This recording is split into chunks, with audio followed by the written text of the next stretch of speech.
हिंसा, आगजनी, हत्या।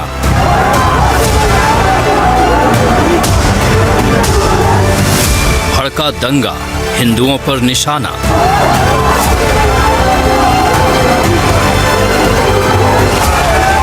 हिंसा की ये तस्वीरें बेहद विभत्स हैं, डराने वाली हैं, चिंता बढ़ाने वाली हैं। बांग्लादेश में फैली हिंसा की ये तस्वीर मेमन सिंह के भालुका की है।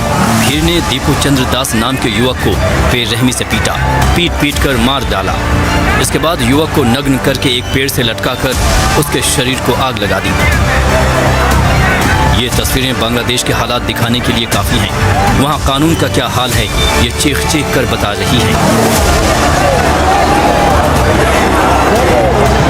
बांग्लादेश में आगजनी हो रही है, अखबारों के दफ्तर निशाने पर हैं, लूटपाट हो रही है। गुरुवार देर रात हालात और बिगड़ गए। देश की राजधानी ढाका समेत कई शहरों में सिर्फ और सिर्फ अराजकता दिख रही है। फैलाने की कोशिश की गई। प्रदर्शनकारियों ने गुरुवार देर रात देश के सबसे बड़े अखबार डेली स्टार और प्रोथोम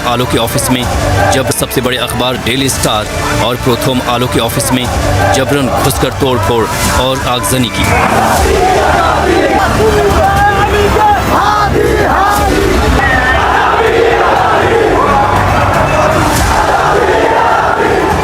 आग लगाने के बाद डेली स्टार के करीब 25 पत्रकार 3 घंटे तक ऑफिस के अंदर फंस गए थे। सेना ने बड़ी मुश्किल से इनकी जान बचाई।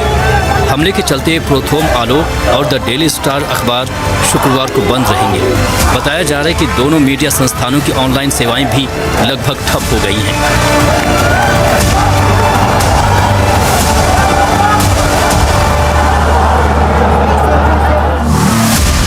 पूर्व राष्ट्रपति के आवास में तोड़फोड़।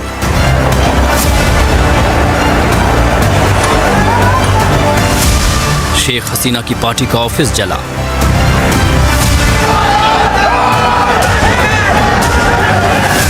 प्रदर्शनकारियों के निशाने पर पूर्व पीएम की आवामी लीग पार्टी भी है। राजशाही में आवामी लीग का दफ्तर जला दिया गया।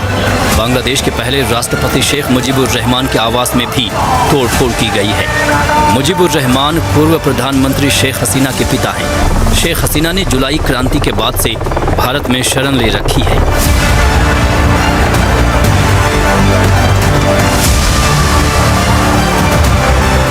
बांग्लादेश में जो हो रहा है उसकी शुरुआत 12 दिसंबर को हुई।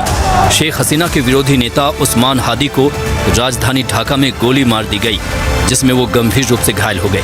उन्हें सिंगापुर में इलाज के लिए ले जाया गया था। गुरुवार रात करीब 10 बजे हादी का निधन हो गया। ये खबर जैसे ही फैली, बांग्लादेश जल उठा।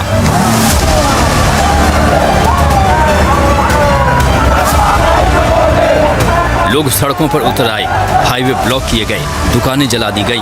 कई जगहों पर अंतरिम सरकार ने सेना और पैरामिलिट्री फोर्स तैनात कर दी, लेकिन तनाव अब भी बना हुआ है। प्रदर्शनकारियों का कहना है कि हादी की मौत साजिश है और सरकार हत्यारों को पकड़ने में नाकाम रही है। अंतरिम सरकार के प्रमुख मोहम्मद यूनुस ने टीवी पर राष्ट्र को संबोधित किया। उन्होंने हादी की मौत को देश के लिए बहुत बड़ा नुकसान बताया। शनिवार को राष्ट्रीय शोक घोषित किया और हर मस्जिद में विशेष दुआ का ऐलान किया। शांति बनाए रखने की बात कही। यूनुस ने यह भी कहा, हादी के हत्यारों को किसी भी कीमत पर पकड़ा जाएगा। नृशंस हत्याकांडेर संगे जड़ित सकल अपराधीके द्रुत आईनेर आवताय आना होबे एवं तादेर बिरुद्धे सर्वोच्च शास्ति निश्चित करा होबे। आमी देशेर सकल नागरिकेर प्रति आंतरिक आह्वान जानाচ্ছি, আপনারা ধৈর্য ও সংযম বজায় রাখুন। हादी के हत्यारों की तलाश, 47 लाख रुपए का इनाम। बांग्लादेशी पुलिस ने उस्मान हादी के हमलावरों की तलाश शुरू कर दी है। 2 प्रमुख संदिग्धों की तस्वीरें जारी की गई हैं। सूचना देने वाले को 5 मिलियन टका यानी करीब 37 लाख रुपए का इनाम देने की घोषणा की गई है। फिलहाल बांग्लादेश में शांति बनाए रखने की कोशिश हो रही है। हिंसा रोकने की अपील की जा रही है। सेना की तैनाती की गई है।